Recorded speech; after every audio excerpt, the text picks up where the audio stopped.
Guys, welcome in and welcome back. I am Stace, and today I have a review on some of the Kokorosa Studio dies that I have been playing with. I did an unboxing of all of these dies maybe about 2 weeks ago, and since then I have been cutting some of them. I knew I couldn't cut them all because this was a lot, you guys. I had 10 dies to work with this time. My active link with all of the products will be below. It'll also have all of the prices in there as well in case you want to check out any of these dies. And if you do decide that you want these dies or anything else on their website, definitely use code STACE25 and that'll get you 25% off of your whole entire order. And you guys, that is awesome because Kokorosa Studios is always running sales on their site. And you can usually get a little mystery freebie as well. And you can use STACE25 on top of all of that. So I think that that is pretty cool. Okay, so I'll do a quick recap on all of the 10 dies here. So the first die that we had here in this really cute packaging is this happy die. It's a happy balloon word die.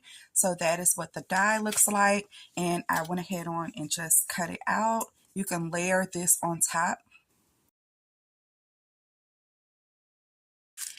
This next die was a freebie and it was called the Diamond Heart die. And so this is what it looks like, a really cute geometric heart. And I die cut this out of a gold poster board and that's how it turned out. You guys, so awesome. It cuts so well. Really cute. This one is called the Ghost in Window die. I didn't cut this one out yet, but I will soon. Definitely for Halloween. And this one is called the Charming Fireworks Background Board. This one is the Seagull and Drifting Bottle, and this is the first one that I did. So I think I already did a video on it. Let's see. This is a little sneak peek of a project that I'm working on, but this is a tag that I created with that die. So cute. And this die brings us into today's project. This is called the magnifying glass die. So it comes in 2 pieces and it has all of this detail on the handle, you guys. This cut out so good. I love this die. I actually paired that card with this die as well. And this is the 3 Cute Gingerbread Men die. Look at how cute that is. So I went ahead on and cut that one out and I'll show you the card. And also, you guys, thank you so much for commenting on the last Kokorosa Studios video. I knew that I wouldn't be able to cut all of them out. And some of you commented which dies you wanted to see cut out. And this gingerbread die, I believe, was one of them. And this is what I did with that. Here is the card, you guys. I think that this turned out so cute. I did use some glossy accents. No, I think I used triple thick on the inside of the magnifying glass here so that it could be all shiny like a glass. I just used 2 stitch circle die cuts that I had in my stash to create this little plate illusion. So it's a gingerbread on a plate with a broken off leg, and I also have some like little cookie crumbs here.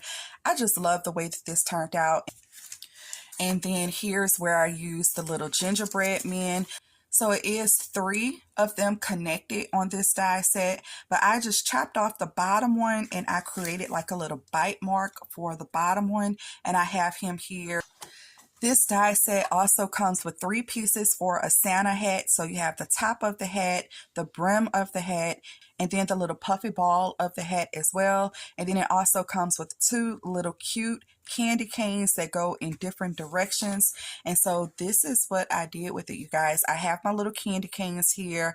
I have the little Santa hat here. I did put some glossy accents on the top of the hats and on the buttons here. This Sweet Christmas Wishes from Our Kitchen to Yours is a stamp that I already had in my collection. I think that that just turned out so cute. I did some paper tearing for my background panels, and I also distressed the ends of the paper so it could look a little jagged. And then I also added a little bit of stitching to this top panel here.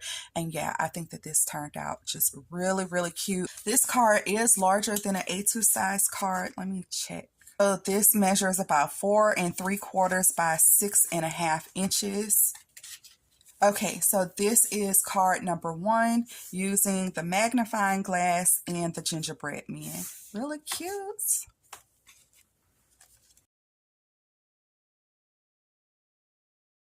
The next card uses this die, and this is the garden fence die, and this was also requested for me to cut out.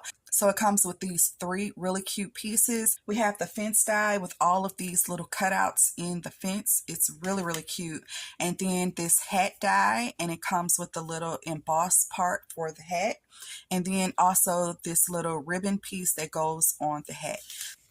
I did pair this die in a card as well, and so I used this die. This one is called the Flowers and Leaves Frame Board. So it comes with this really cute grass border here. Oh my gosh, that is so cute.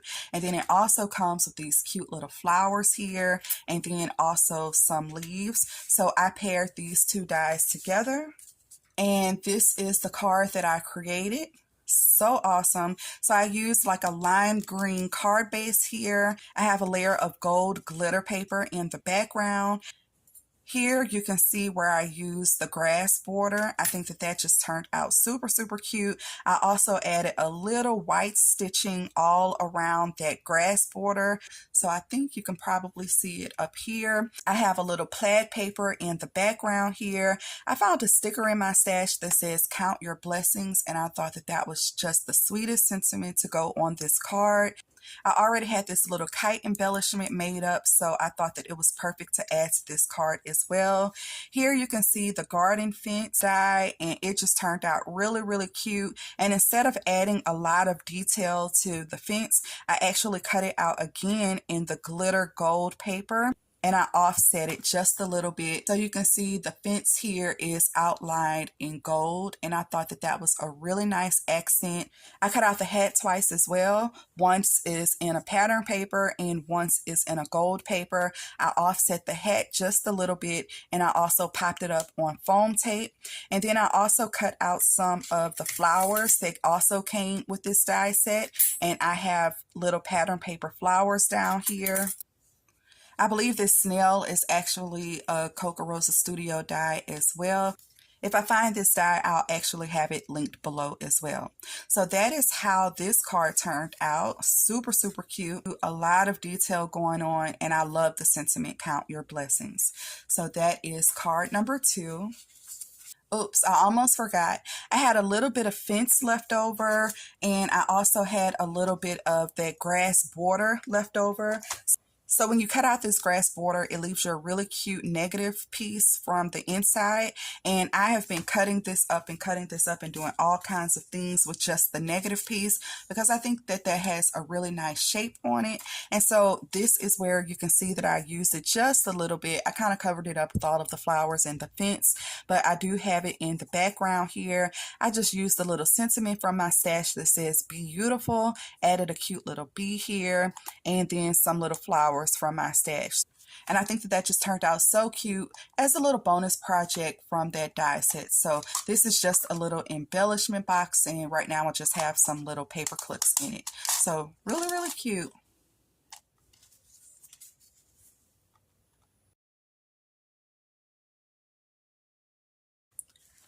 My last card today uses this die. This one is called the Hollow Maple Leaf, and it also includes some words: thankful, grateful, and blessed. I was so happy to actually have a die that says "blessed" in a really cursive font. So of course that is what I used on this card, and that is how this one turned out. Super, super cute. Of course, I saw this shape and knew that I needed to make it a shaker.